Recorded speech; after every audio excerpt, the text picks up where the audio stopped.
A paz do Senhor a todos.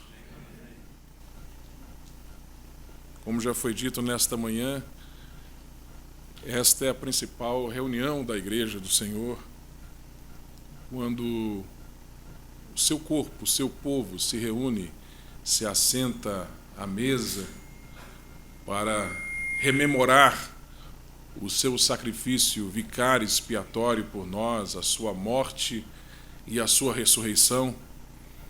É uma cerimônia que é um memorial com o seu pão, com pães representando o seu corpo que foi partido por nós e o vinho representando o seu sangue que foi derramado, borrifado por nós na cruz do Calvário. Mas além de um memorial, é um momento em que Cristo está de forma especial no meio da sua igreja. Às vezes nós esquecemos isso, que nesse momento de celebração, nesse memorial, a presença do Senhor Jesus está ali, conosco, nesse momento de comunhão. O Espírito Santo de Deus está aqui, amém? E como já foi cantado, ele é bem-vindo. E ele veio para glorificar a Cristo. E quando ele toma o lugar em nossas vidas, Cristo é glorificado. Eu gostaria de, nesse clima, nessa consciência que temos disso, convidar os amados irmãos a abrirem seus exemplares da Bíblia Sagrada na primeira epístola de Paulo aos crentes em Corinto, no capítulo de número 15. Eu quero ler com você do versículo 1 até o versículo de número 11. Primeira epístola de Paulo aos crentes em Corinto, capítulo de número 15, versículos de 1 a 11. Quando você come do pão, quando você come do vinho, é como se você estivesse dizendo: eu estou comendo a carne dele, eu estou bebendo o sangue dele. Eu agora faço parte do corpo dele. Somos um nele. Ele é a cabeça e nós somos o corpo. Não à toa, a igreja primitiva, quando celebrava a ceia, era entendida por pagãos como antropófagos, porque eles pensavam que na ceia eles comiam mesmo corpo e sangue, quando na verdade era o pão e o vinho representando o corpo e o sangue de Jesus. Mas é porque na ceia eles falavam: estamos comendo a carne dele, estamos bebendo o sangue dele. E a ideia é essa, o simbolismo é esse: você faz parte dele, amém? Você faz parte do corpo dele, aleluia. Você encontrou o texto bíblico anunciado? Pode dizer aleluia, se sim? Aleluia. Diz a palavra de Deus: também vos notifico, irmãos, o evangelho que já vos tenho anunciado, o qual também recebestes e no qual também permaneceis, pelo qual também sois salvos, se o retiverdes tal como vou-lo tenho anunciado, se não é que crestes em vão. Porque primeiramente vos entreguei o que também recebi, que Cristo morreu por nossos pecados segundo as Escrituras, e que foi sepultado, e que ressuscitou ao terceiro dia segundo as Escrituras, e que foi visto por Cefas e depois pelos 12. Depois foi visto uma vez por mais de 500 irmãos, dos quais vive ainda a maior parte, mas alguns já dormem também. Depois foi visto por Tiago, depois por todos os apóstolos, e por derradeiro de todos me apareceu também a mim como a um abortivo, porque eu sou o menor dos apóstolos, que não sou digno de ser chamado apóstolo, pois que persegui a igreja de Deus. Mas pela graça de Deus sou o que sou, e a sua graça para comigo não foi vã. Antes trabalhei muito mais do que todos eles. Todavia não eu, mas a graça de Deus que está comigo. Então, ou seja eu, ou sejam eles, assim pregamos e assim haveis crido. Amém? Diga comigo: assim pregamos, e assim temos crido. Queridos irmãos, a primeira epístola, a primeira missiva do apóstolo Paulo aos crentes em Corinto, começa com Paulo declarando, asseverando que o Cristo crucificado é a base, é o fundamento da sua pregação. Mas ele conclui a sua missiva aos crentes em Corinto, acrescentando, com a mesma ênfase, que o Cristo ressuscitado é o ápice da pregação. O Cristo crucificado é a base, mas o Cristo ressuscitado é o ápice da pregação. De maneira que a pregação do Evangelho consiste basicamente nisso, no Cristo crucificado e no Cristo ressuscitado. O Evangelho não é apenas o Cristo crucificado, mas é o Cristo crucificado e o Cristo ressuscitado. Amém? E ele, pelo que nós podemos depreender da leitura do texto bíblico, pela ênfase que dá à ressurreição, pela dedicação que ele faz dessa epístola a esse tema, tem um problema ali em Corinto. Ele percebe que muitos irmãos em Corinto estavam tendo uma compreensão equivocada a respeito da doutrina da ressurreição. Muito provavelmente porque essa igreja, que era composta esmagadoramente de crentes gentios, crentes de origem grega, eles eram influenciados pela filosofia grega, mais especificamente pelo neoplatonismo, naquela época, médio platonismo, né? E que ensinava a imortalidade da alma. Os filósofos gregos dessa linha, eles não acreditavam em ressurreição, mas eles acreditavam na imortalidade da alma, na vida após a morte. Inclusive, os apologistas cristãos dos primeiros séculos da igreja vão até usar os filósofos gregos como um argumento a seu favor na crença da vida após a morte. Mas o problema aqui é que eles estavam descrendo na ressurreição, alguns, confundindo ela com a vida após a morte, como se a vida eterna consistisse apenas na alma sobreviver após a morte física, quando a vida eterna não é só a nossa alma sobreviver após a morte física, mas a vida eterna consiste também no nosso corpo, porque, afinal de contas, você não é apenas uma alma. O homem não é uma alma que está presa dentro do corpo, como se o corpo fosse uma prisão, como muitos filósofos gregos diziam. E quando você morre, finalmente você sai dessa prisão, e o teu objetivo é finalmente chegar lá no absoluto, encontrar-se com ele, para fazer parte daquela imensa alma composta pelas almas daqueles que se libertaram dessa prisão e conseguiram se unificar lá no absoluto. Não, você também é corpo. A Bíblia nos diz que quando Deus criou o homem, alma e corpo. Corpo e alma. O homem não é uma alma aprisionada dentro de um corpo. O homem é uma alma que possui um corpo. É um corpo que possui uma alma. Amém? Você é o seu corpo também. Inclusive, a redenção, ela não vem só para a sua alma, ela vem para o seu corpo também. A Bíblia fala da redenção da alma e fala da redenção do corpo também. Porque o corpo também é o que você é. O corpo é também o que você é. E Paulo tenta explicar isso para eles, dizendo que o corpo também será redimido e esse corpo será transformado, você vai receber de volta o mesmo corpo que você teve a vida toda aqui na terra, sendo que ele será glorificado. Ele vai explicar a questão da ressurreição, enfim, para tirar essa dúvida da cabeça dos crentes lá. E ele começa dizendo: eu vos notifico, ou seja, eu quero frisar a vocês isso, quero chamar a atenção de vocês para isso, irmãos.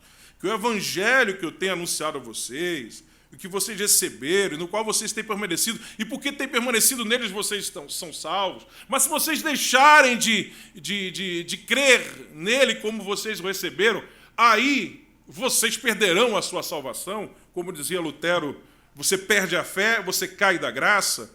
Lutero, que no final da sua vida, nos últimos anos da sua vida, pregou sobre a possibilidade do cristão verdadeiro perder a sua salvação. E ele dizia que isso acontecia essencialmente pela perda da fé. Se você perde a fé, você cai da graça. Então ele diz: olha, pelo qual também vocês são salvos, se o retiverdes, tal como vos tenho anunciado, se não é que crestes em vão. Porque primeiramente vos entreguei o que também vos recebi. O evangelho é isso, que Cristo morreu por nossos pecados, segundo as Escrituras, e que foi sepultado e que ressuscitou ao terceiro dia, segundo as Escrituras.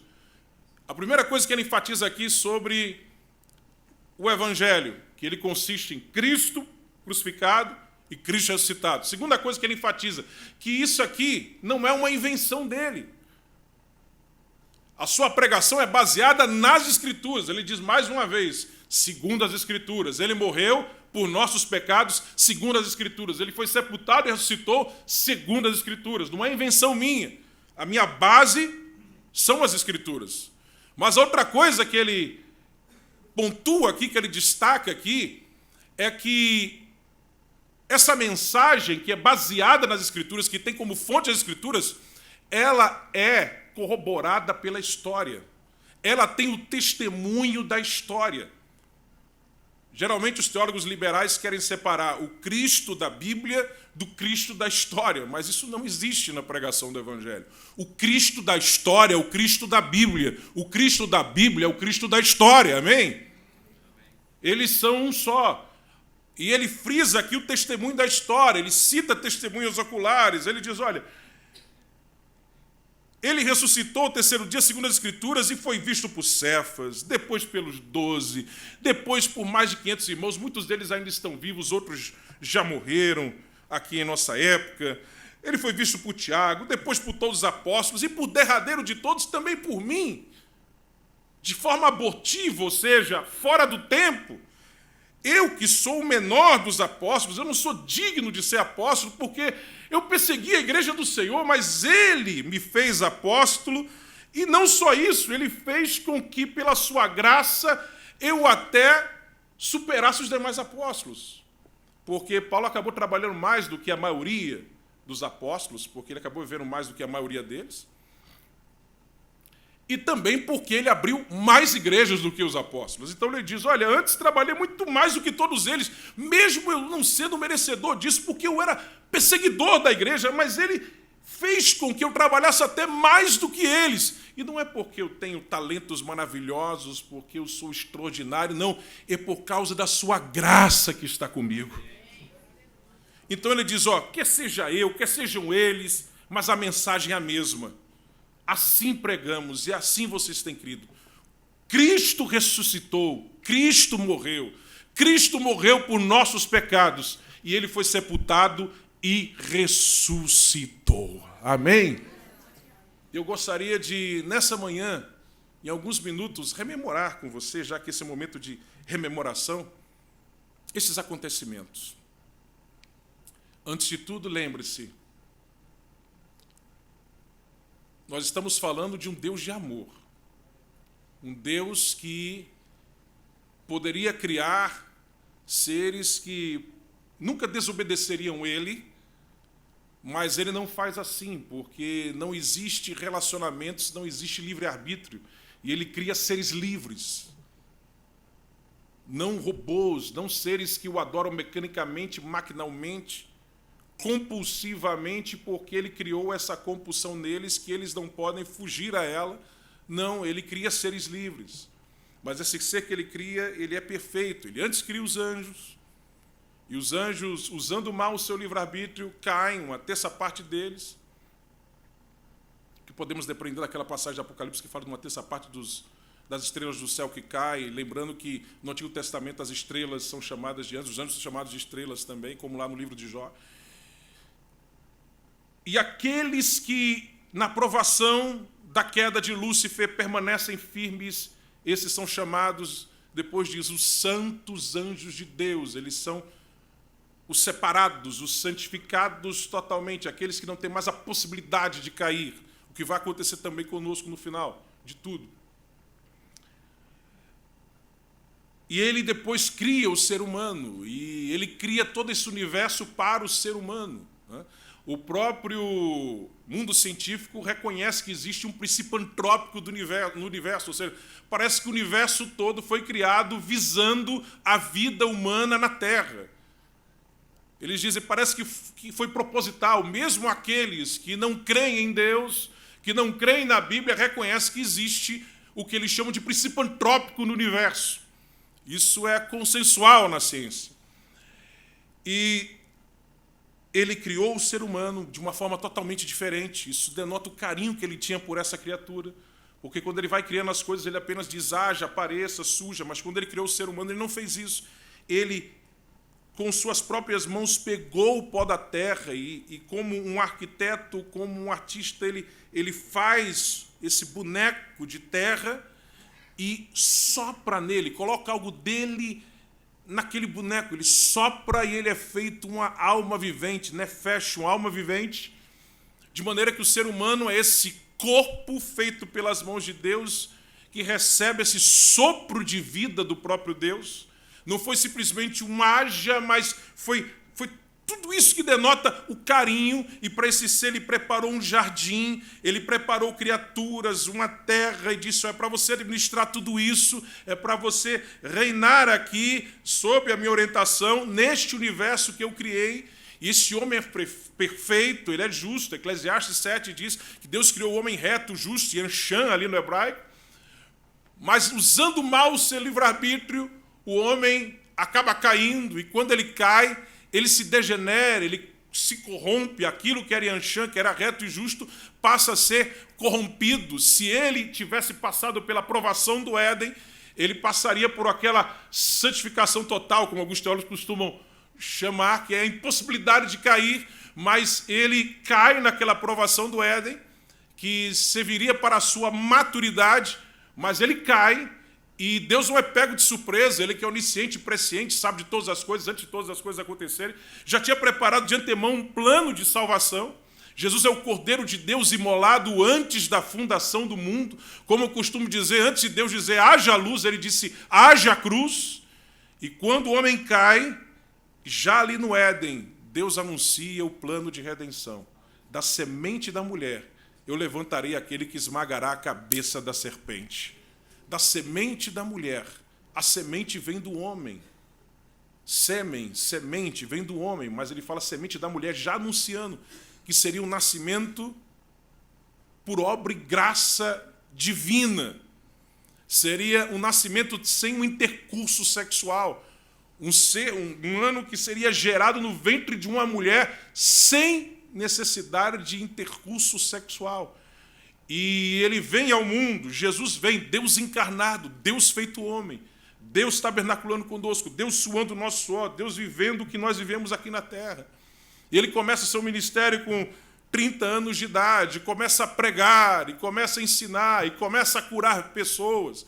Ele veio para ensinar, mas acima de tudo ele veio para morrer, porque ainda que todos tivessem ouvido muito bem o ensino dele sobre como fazer a vontade de Deus, não dava para viver aquilo que ele pregava se você não passasse pela justificação, pela regeneração, pela transformação, que só seria possível através do seu sacrifício. Então ele veio para nos ensinar a vontade de Deus de forma mais perfeita, mas acima de tudo ele veio para morrer por mim e por você. Ele veio para morrer. E aí vamos agora para aqueles dias da sua paixão. Vamos começar 7 dias antes da sua paixão. Ele morreu numa sexta-feira de Páscoa. Vamos para a sexta-feira da semana anterior.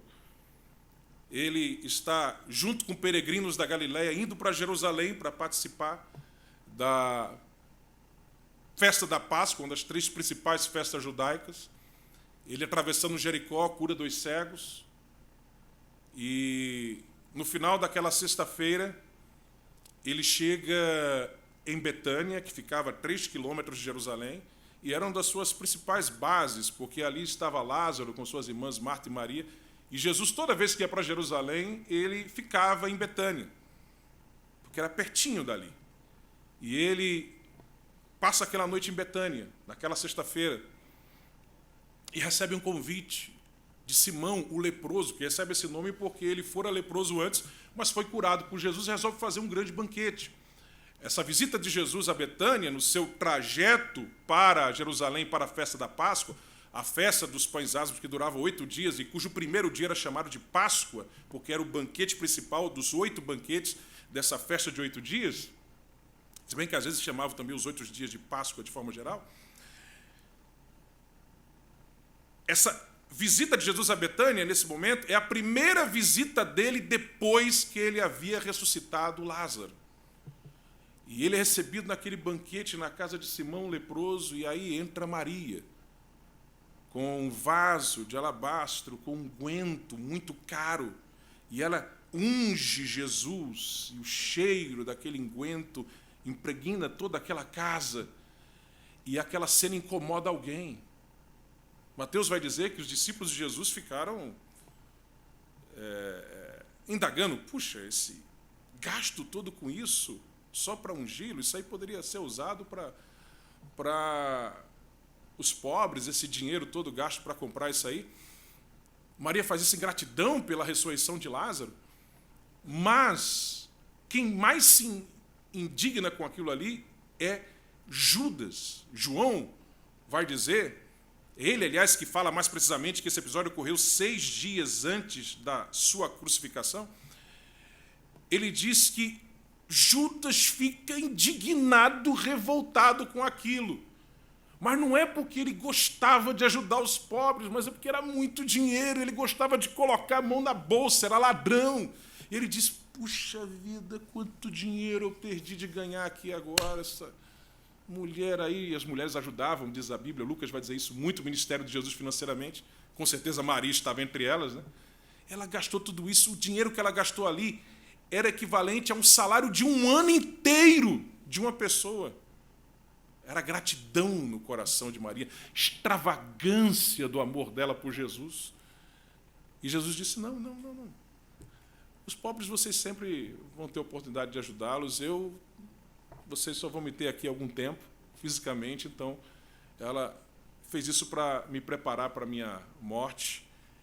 Mas Judas fica indignado, e grave isso, ele está indignado com aquilo que aconteceu. Isso é na sexta-noite, ou provavelmente sábado à noite, ou sexta ou sábado à noite. E aí no domingo, Jesus então vai para Jerusalém.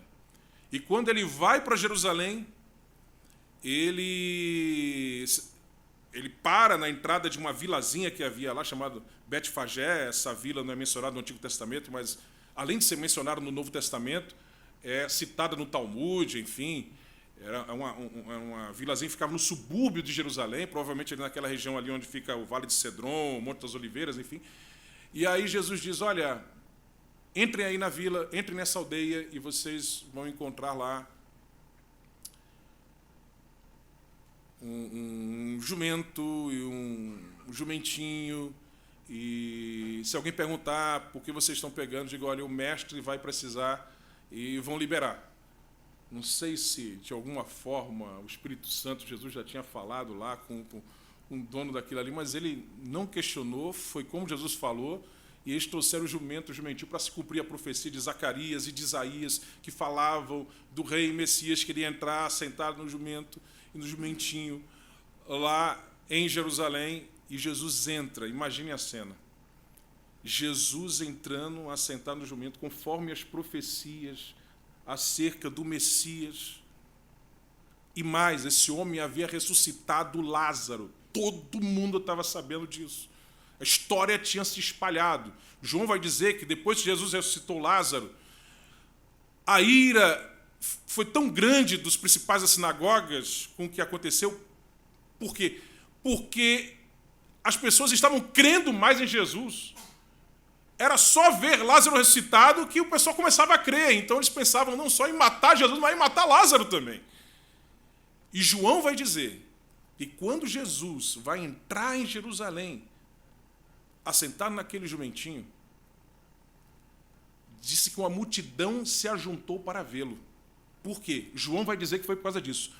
Por causa da história da ressurreição de Lázaro, que tinha ocorrido dias antes. A multidão que afluiu para ver ele entrar sentado no jumentinho estava ali por causa da fama da história da ressurreição de Lázaro. Quem é esse cara que, além de curar cego, coxo, surdo, ressuscitado morto, ele ressuscita o indivíduo depois de 4 dias enterrado? Esse indivíduo está andando. Ele mora 3 quilômetros daqui. Nessas festas dava quase 1 milhão de pessoas lá em Jerusalém, e a história correu. E a Bíblia diz que quando Jesus foi entrando, perguntou, quem é esse? Quem é esse? Disseram, é Jesus, o profeta de Nazaré. E João vai dizer, é aquele que ressuscitou a Lázaro. E ele chega assentado no jumento, conforme as profecias. Não dá outro. a multidão começa a gritar: Hosana, o filho de Davi. Hosana significa salve. Salve o filho de Davi quer dizer Deus salve o rei que está entrando. O Messias chegou, é ele. E quando os principais das sinagogas veem isso, e eles colocando lá os ramos no caminho, saudando ele como rei, imagina a ira no coração dos principais das sinagogas. Mas não para por aí. Sabe o que ele faz ainda nesse domingo, depois que ele entra triunfantemente em Jerusalém? Para aumentar a indignação dos principais da sinagoga, ele vai até o templo e chega lá no pátio dos comuns, chamado também pátio dos gentios, que é aquele pátio que ficava do lado de fora dos muros do templo, que era chamado de pátio dos gentios ou pátio dos comuns, porque era até ali onde todo mundo podia, sem problema, sem exceção, chegar perto do templo. Inclusive até os gentios podiam chegar até ali, não podia ir adiante. E ali havia os chamados bazares de Anás. O que eram os bazares de Anás? Anás foi um sumo sacerdote que teve uma ideia maravilhosa. Toda vez por ano, nós temos 3 vezes por ano, cerca de 1 milhão, centenas de milhares de peregrinos que vêm para cá. Esse pessoal precisa de animais para sacrificar, né? O pessoal fica trazendo animais, outros ficam comprando por aí. Então eu vou criar aqui um mercadinho e vou colocar a minha família. E quem vendia tudo ali eram os parentes do sumo sacerdote. Os parentes do sumo sacerdote eram os tesoureiros, os parentes do sumo sacerdote eram os auxiliares tesoureiros, eram os mercadores. Eles vendiam os bois, as ovelhas, os pombos para os mais pobres que não tinham dinheiro para comprar boi e ovelha, que eram mais caros. E o valor lá era mais alto, né? Mas tinha a comunidade de você não precisar levar pelo caminho um animal lá. E outra coisa, às vezes o indivíduo levava, mas o sumo sacerdote olhava assim, o sacerdote olhava assim, isso aí está sem mácula. Mas espera aí, sabe quando você chega numa blitz mal intencionada, o cara está dizendo, essa placa aí parece que está meio solta ali, ou tá, esse negócio aqui e tal. Às vezes inventa até regra que não existe nas leis de trânsito para dizer que tem alguma mácula, né? Diz, olha, agora tem um animal aqui que esse aí tem o selo do sumo sacerdote, é vendido aqui no bazar do Anás. Compra lá que está aprovado, já comprou, tudo isso aqui já está aprovado pelo sumo sacerdote. E lá o preço era maior, né? Imagine então um pombo que quem comprava era o pobre. Né? Quando Jesus vai fazer a purificação do templo, tanto na primeira purificação como na segunda, que é essa que eu estou contando aqui agora, você vai ver que Jesus expulsa lá os bois e ovelhas, mas nos 2 casos, Jesus ele se dirige especificamente. Tem um texto, inclusive, que diz que ele fala diretamente aos vendedores de pombos. Por quê? Porque esses aí estão vendendo para o pobre. Olha, quem comprava boi e ovelha, tá mais caro lá, mas o cara tem dinheiro para comprar boi. Mas vender o pombo, um preço lá em cima para o pobre, para extorquir o pobre mesmo. E aquilo tinha um selo, e ele, pobrezinho, tirava o dinheirinho que tinha para comprar aquele pombo inflacionado, super inflacionado, né? E o seu pombo não serve, está com mácula, mas esse aqui tem um selo sacerdote, agora é mais caro. E o pobrezinho tirava tudo que tinha para comprar aquele pombinho, para poder ter o que sacrificar. Né? Mas não tinha só isso. Tinha também a mesa dos cambistas, lá no Bazar do Anás. O nome era esse mesmo, Bazar do Anás. Era o nome que se dava, esse mercado que tinha no Pátio dos Comuns. O Bazar do Anás tinha também os cambistas. Por quê? Porque todo ano você tinha a taxa anual que você tinha que pagar ao templo. E o pessoal usava essas festas para o indivíduo pagar. Ou você pagava na Páscoa, ou na festa do Tabernáculo, mas numa das 3 principais festas você ia lá para pagar a taxa anual, né? Que era meio ciclo, uma didracma, enfim. Provavelmente aquele imposto que Jesus pagou lá para os discípulos ali, que Pedro pescou o peixe que veio, um dinheiro na boca, provavelmente era esse tributo, aí, esse imposto para o templo, e que Jesus, na verdade, ele tinha direito até de não pagar por ser de descendência davídica, mas ele disse, não tem problema, eu pago. Jesus cumpriu todas as ordenanças da época. Ele ia para a sinagoga todos os sábados, a Bíblia diz que todo sábado ele estava na sinagoga. Jesus se batizou até nas águas pelo João Batista, quando nem precisava, não para que se cumpra toda a lei. Ele cumpriu tudo. Ele pagava lá o imposto, não tem problema, eu não precisava pagar, eu sou descendência davídica, mas eu pago, não tem problema. Pedro está precisando de dinheiro, vai lá pescar, vai pagar o imposto lá do templo, né? Uma vez por ano você pagava essa taxa anual, né? E aí o pessoal peregrino tinha dinheiro grego ou romano, mas o templo, o sumo sacerdote disse, não, a gente não aceita aquele dinheiro grego ou romano, a gente só aceita moeda fenícia. Então vocês têm que ir numa casa de câmbio para trocar. Mas não precisa ir para longe. Nós temos aqui a nossa mesa de cambistas, vai trocar tudo, né? Porque para onde encontrar agora gente para trocar? Não, aqui é oficializado, é do templo. E sabe, a taxa lá era 15%. Né? Por um dinheiro que você ia dar para a obra de Deus. Cobrava uma taxa de 15%.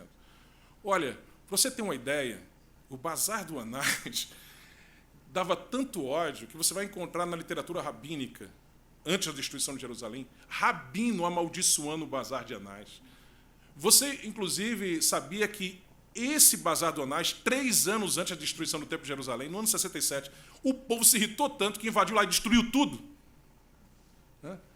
Então havia um ódio em relação a isso. E Jesus chegou lá, Jesus foi o primeiro a se revoltar contra o Bazar do Anás. Uma vez, depois a segunda vez. Logo nesse domingo ele já entra triunfante, olha, rei dos judeus, já tá, o povo está recebendo ele. Ele chega lá do Bazar do Anás e vira a mesa dos cambistas, vira a mesa dos vendedores de pão. A minha casa será chamada casa de oração, mas vocês têm feito ela covil de ladrões e salteadores. E a Bíblia diz que os principais sinagogas ficaram irados. E aí Jesus, no final daquele dia, ele volta para Betânia. Na segunda-feira, ele retorna para Jerusalém de manhã. É quando ele amaldiçoa a figueira ali, né? Aquela figueira que representava a hipocrisia que ele iria enfrentar naqueles dias, naquela semana, né? Cheio de folhas, mas fruto nenhum. Os frutos da figueira ficavam debaixo das folhas, mas levantando ali não tinha nada. Jesus ali queria dar 2 mensagens a eles, sobre a eles, os discípulos, sobre a hipocrisia e sobre também a fé. Porque Jesus vai dizer, se vocês tiverem fé, vocês podem fazer coisas muito maiores do que essa, é só vocês crerem. E Jesus vai para lá, e Jesus chega ali, e ele começa a ser questionado naquele dia. Ele é questionado pelos principais sinagogas. Eles chegam assim para ele e dizem, olha, o que você fez um domingo aí? Rapaz, o que é isso? Com que autoridade você faz isso? Aí Jesus diz, vocês querem saber com que autoridade eu faço isso? Então me diz, o batismo de João era do céu, era de Deus ou não era? Bem, se a gente disser que é de Deus, então o povo vai dizer, então por que vocês não aceitaram? Se a gente disser que não era de Deus, o povo vai ficar quase dizendo, a gente não sabe. Então não vou dizer com que autoridade eu fiz aquilo ali no templo. Tá bom para vocês? E aí eles não gostam, claro, e aí a coisa continua. Na segunda, na terça, vem os herodianos e vem com aquela ali. Eles são políticos, eles são apoiadores de Herodes lá, enfim, da descendência de Herodes, que queriam que fosse o rei, os herodianos. Aí eles chegam com aquela história de, é lícito pagar tributo a César, aquela história, dá a César, o que é de César, e a Deus, o que é de Jesus, responde eles. Aí vem os saduceus e vão falar sobre a questão da ressurreição, se ocorre na Jesus, dá a pancada neles. Aí vem os fariseus, qual é o mau mandamento, não sei o que, a pancada. Aí depois Jesus conta 2 parábolas em que o texto bíblico diz, e os fariseus sabiam que ele estava falando deles. E conta 2 parábolas dos lavradores maus que matam o filho do dono da vinha. E está dizendo, vocês vão me matar, entendeu? E a Bíblia diz, eles sabiam que eu estava falando deles. E a Bíblia diz que, mesmo assim, o versículo seguinte vai dizer, e aí é que eles queriam matar mesmo ele. E Jesus conta mais outra parábola, onde ele fala que as meretrizes, os pecadores, né? A parábola das bodas, onde daquela grande festa, né? Onde os coxos, os aleijados, os pobres da rua são chamados, mas aqueles ilustres que foram convidados primeiro não atendem, enfim, e sabia que estava falando deles. E os meretrizes pecadores vão entrar na frente do reino de Deus em relação a vocês. A parábola dos 2 filhos, né? Um que ouve, diz, eu vou obedecer, mas no final não obedece. Aquele que de cara diz que não, representa os meretrizes pecadores, mas depois se arrepende e faz a vontade do Pai. São 3 histórias, na verdade. Ele bate nele. E como se não bastasse isso, Jesus ainda começa agora os seus ais. Capítulo 23 de Mateus. Quer saber de uma coisa? Vocês são raça de víboras, vocês são sepulcros caiados. Os caras ficam irados. E Judas vendo isso. Puxa vida, eu estou precisando de dinheiro. Esses caras estão querendo matar Jesus E olha, se Jesus se tornar rei, eu sou o tesoureiro. E vai entrar mais dinheiro, vou ser tesoureiro do rei e eu vou ganhar mais. Então vou fazer uma jogada que vai beneficiar todo mundo. Vocês querem matar ele, ok, eu entrego ele. Aí acelera o processo, ele se torna rei. Eu me torno tesoureiro e vou aí é que eu vou ter dinheiro mesmo. E como eu estou precisando de dinheiro agora, ele deu lá por 30 moedas de prata que dava para comprar era o valor que dava para comprar um escravo caro, né, naqueles dias. Então, ele vai conversar com eles e a Bíblia diz que os fariseus, os saduceus, os principais da sinagoga, eles pensaram em não fazer aquilo aquela semana, porque era a festa da Páscoa. O pessoal estava rememorando a libertação do Egito. Logo, qualquer revolta que ocorresse ali, qualquer coisa é uma faísca, né? Para despertar os anseios patrióticos, evolucionários ali. Aí disseram, não vamos fazer isso, mas depois disseram, não, depois de tudo isso aí, dessa surra aí, a gente tem que matar esse cara de todo jeito. Tem que matar esse indivíduo de todo jeito. Jesus tem aquela conversa no Monte das Oliveiras sobre a destruição do Templo de Jerusalém, sobre o sinal dos tempos. E na quinta-feira à noite, então ele vai para a ceia da Páscoa, primeiro dia da festa dos pães asmos, primeiro banquete, o banquete da Páscoa.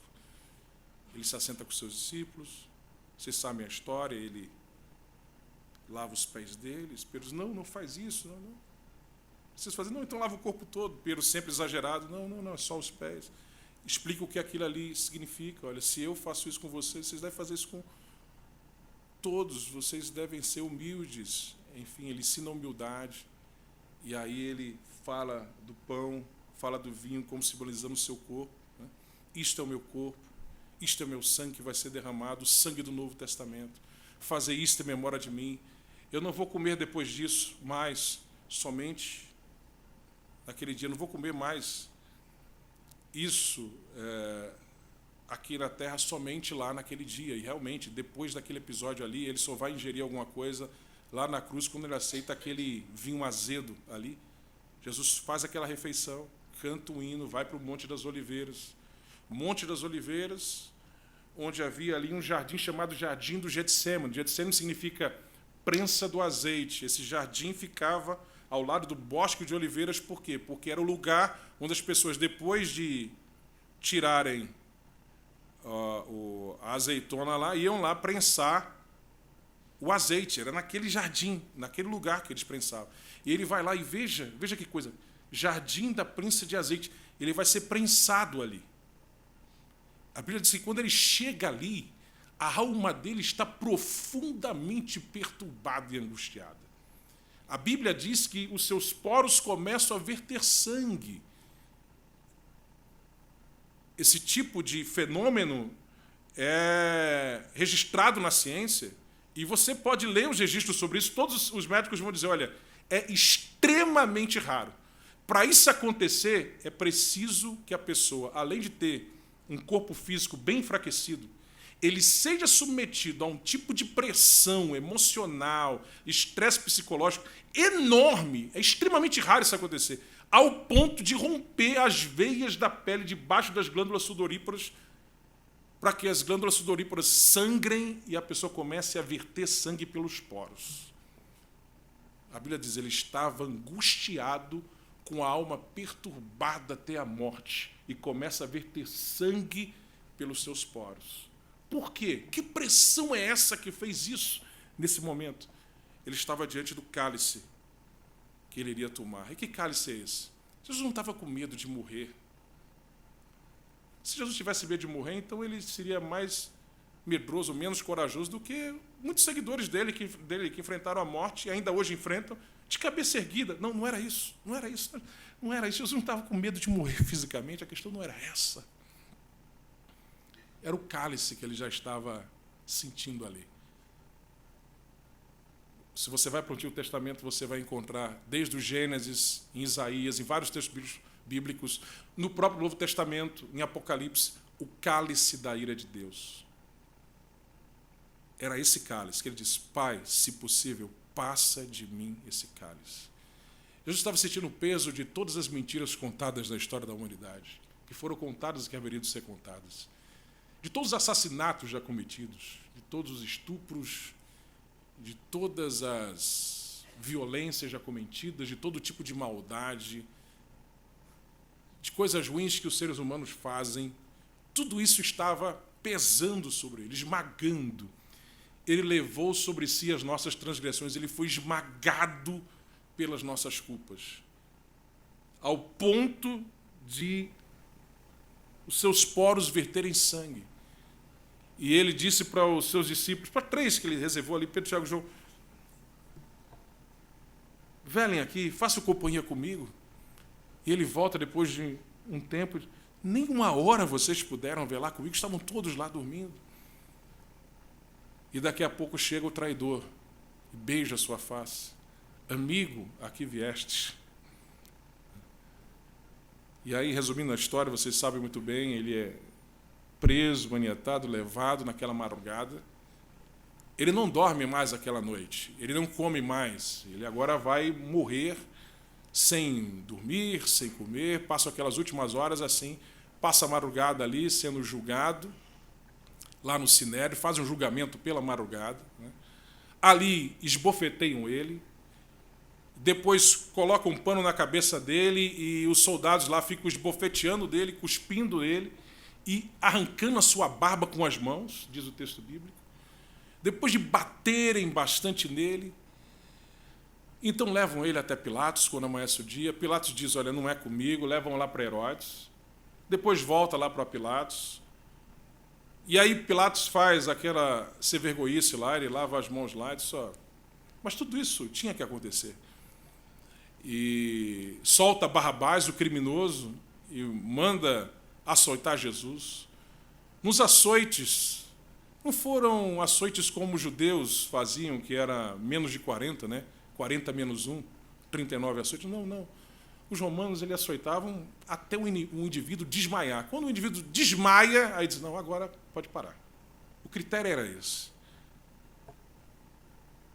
A coisa tinha 9 correntes, ali tinha vidro, tinha pedra, alguns tinham chumbo, mas alguns às vezes não colocavam chumbo porque às vezes o indivíduo morria nas chicotadas. Então, geralmente era pedra, ponta de osso, e batiam nos ombros, que estavam esticados, né, junto com as costas, porque ele estava preso pelas mãos de costas, tiravam a roupa dele, deixavam ele só com a roupinha de baixo ali, e batiam nos ombros, nas costas e nas pernas.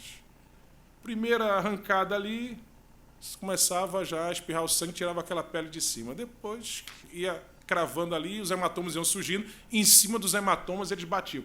Até o indivíduo desmaiar. Desmaiou, para. Aí solta. Agora ele já está todo sangue puro ali. Colocam um manto sobre ele, dão um cajado lá para ele, pegam uns feixes de galho ali flexíveis que tinham espinhos, fazem uma coroa, botam na cabeça dele, olha aí o rei dos judeus, e pegam aquilo que está na mão dele e batem na cabeça para o negócio cravar. Então, aqui a pele é muito sensível, qualquer coisinha ela já sangra, né? Então aquilo cravou na cabeça dele e era sangue puro. Eu não sei quanto tempo ele ficou com aquele manto, mas depois de uns minutos ali com aquele manto, se você tira aí, mais alguma dor, né? Como é que ele ficou? Isaías, quando profetiza sobre esse sofrimento dele, no capítulo 52, o texto que fala das dores e da glória do Messias não começa no 50, não é só o capítulo 53, começa no final do 52, a partir do versículo 13 em diante, e vai até o final do capítulo 53. E aí no versículo 14 diz assim, versículo 13 diz, eis que o meu servo operará com prudência, será engrandecido e elevado e muito sublime. Aí diz os versos 14, como pasmaram muitos à vista dele, pois a sua aparência estava tão desfigurada, mais do que o de outro qualquer, e a sua figura mais do que a dos outros filhos dos homens. Se você lê isso aqui em outras versões, que até vão dar mais um detalhe, uma luz a isso do que está sendo falado, está dizendo assim, ele vai estar tão transfigurado, de machucado, que nem vai parecer um homem, um ser humano que está ali. É isso que o texto bíblico diz. E quando você lê Isaías 53, vai dizer, era desprezado, não fizemos dele caso algum, os homens escondiam o rosto dele. Nenhuma beleza víamos para que o desejássemos, não tinha parecer nem formosura. Quer dizer, ele estava ali totalmente transfigurado. E aí colocam a cruz para ele levar, e eram 6 quilômetros de viagem, com aquela cruz que vai ser a cruz onde ele vai ser pregado. E ele caminha aqueles 6 quilômetros, mas não aguenta, ele cai várias vezes. Então pega um norte-africano lá, o Simão lá de Cirene, e diz, olha, ajuda aqui. E ele consegue chegar até o final. Depois deitam ele na cruz, cravam uma mão, a outra, era aqui, aqui, e os pés eram o esquerdo com o direito sobre ele. E de forma que o indivíduo ficava assim e com os joelhos dobrados. E aí eles morriam de asfixia, por quê? Se você ficava assim embaixo, com os braços assim esticados, você não conseguia respirar. Então você tinha que fazer assim para respirar. Mas se você fizesse isso, imagine a dor dos teus pés cravados assim. A dor é terrível, então você tinha que descer. Daqui a pouco você tinha que subir, porque senão você não conseguia respirar. E daqui a pouco você tinha que descer, porque você não aguentava, porque ficava doendo os pés, e você descia, e ficava nisso o tempo todo. E quando o indivíduo demorava a morrer, né, e precisava morrer logo, porque, afinal de contas, era Páscoa, a lei judaica dizia que não podia ficar, nesses dias assim, o corpo ali o tempo todo ali pendurado, então eles quebravam as pernas, porque quebrou a perna, o inimigo não sobe mais. Não tem como ele fazer assim para respirar. Então ele morre rapidinho. Né? Mas eles deixavam lá o indivíduo até... Quando era para acelerar, não, agora tem que acelerar, hoje eles têm que morrer cedo. Senão deixava dias, horas, dias, um dia, 2, 3, até o indivíduo morrer. Né? Aí não, quebrava porque ele morria logo, né? Mas Jesus morreu logo. Jesus morreu logo. Ele estava ali pendurado na cruz, e é interessante as suas palavras ali na cruz, né? Depois de ser levantado, colocam títulos, o título significa título mesmo, sobre ele, Rei dos Judeus, em 3 línguas. E ele, a primeira palavra dele, ele olha para os seus algozes e diz, Pai, perdoa-os, porque eles não sabem o que fazem. Segunda palavra dele é quando um dos ladrões, depois de zombar dele, dizer, ele não tem culpa, ele não merecia isso, a gente merecia, estamos aqui porque nós somos ladrões, enfim. E reconhecendo em Jesus, Rei, ele vira-se para ele e diz, lembra-te de mim quando entrares no teu reino. E ele vira-se para ele e diz, hoje mesmo estarás comigo no paraíso. Aleluia, aleluia, aleluia. Aleluia, aleluia. Quiseram dar para ele uma bebida misturada para que ele pudesse não sentir a dor. Ele não quis, ele quis sentir tudo. Era a dor psicológica, emocional, espiritual e a física junto. Só a espiritual já fazia com que ele suasse sangue pelos poros, mas ainda havia essa física. E depois ele fala para João, ele vê Maria ali, que já é viúva, né?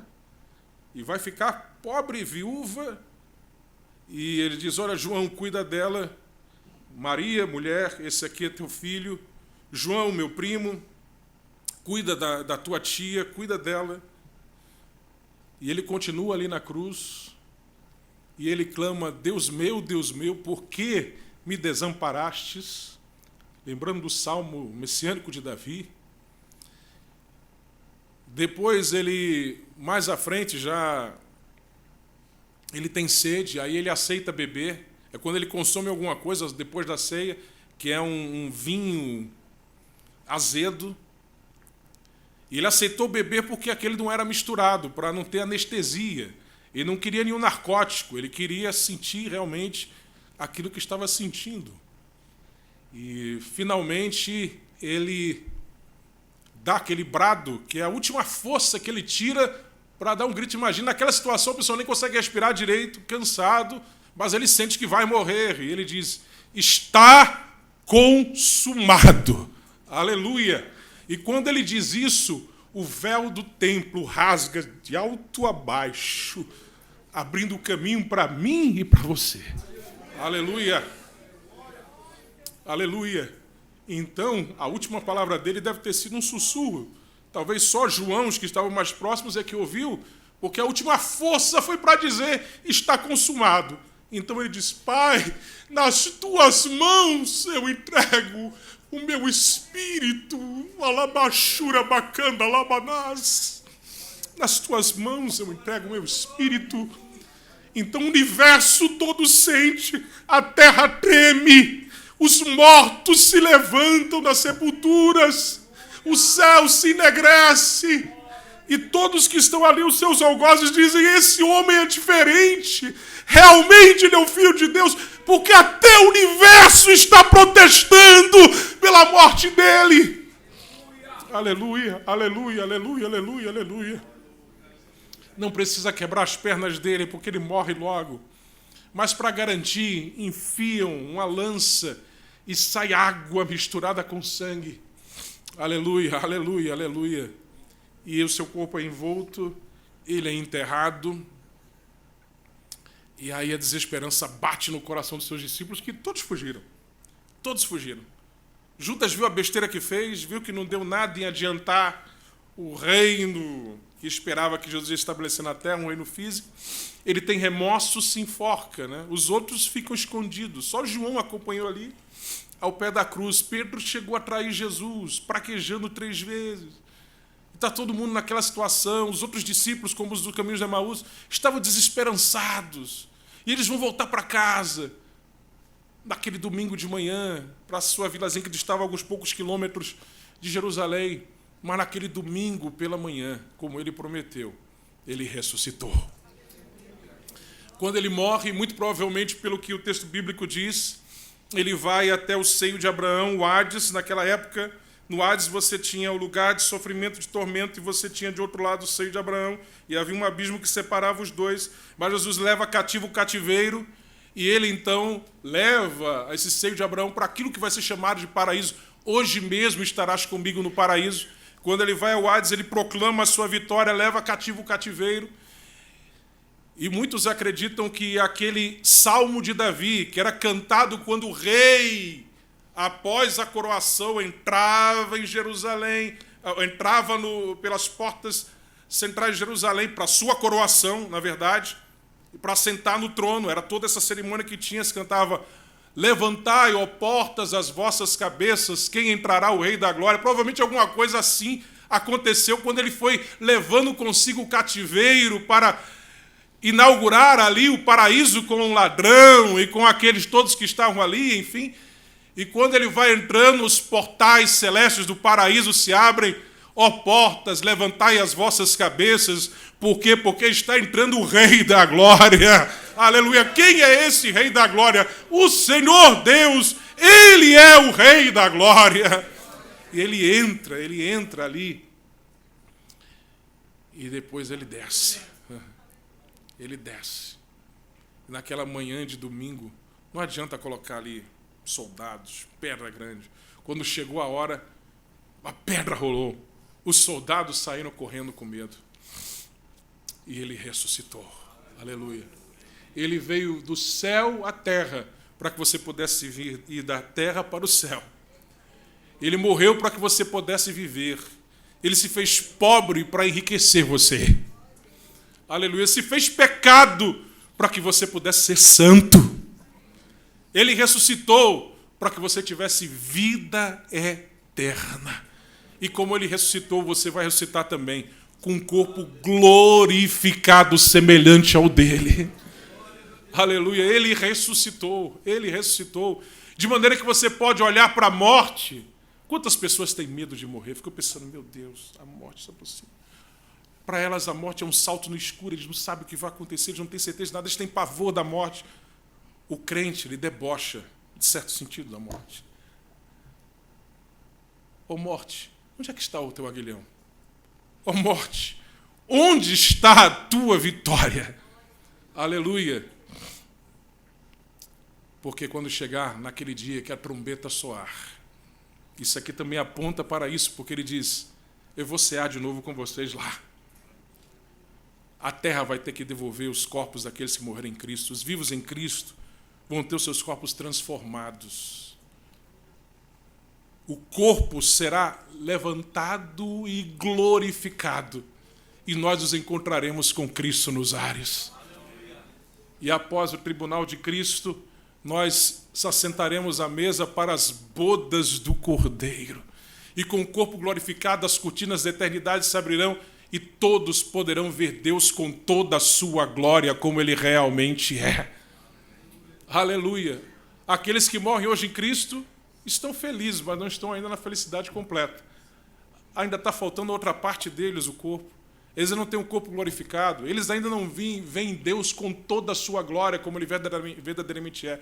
Mas naquele dia, como diz João na sua primeira epístola, nós haveremos de vê-lo como Ele é. E nesse momento em que nós o vermos como Ele é, diz João, nós seremos como Ele é. No sentido de sermos perfeitos, no sentido de nós sermos impecáveis, não haverá mais... Passaremos por aquilo que o teólogo chama de santificação total, enfim, nós reinaremos com Ele para sempre. Esse é o Evangelho, Cristo crucificado e Cristo ressuscitado. Nesta manhã, quando você pegar o pão, quando você pegar o vinho, lembre-se do sacrifício, mas não somente do sacrifício. Lembre-se que você, por fazer parte do corpo, você também tem as benesses da ressurreição. Você morreu, você morrerá, ou alguns nem passarão pela morte, né, no arrebatamento da igreja, mas você ressuscitará e viverá eternamente com Ele na glória. Amém? Assim pregamos e assim cremos. Cristo ressuscitado, Cristo crucificado, Cristo crucificado, Cristo ressuscitado. Você pode dizer glória a Deus altissonantemente por isso?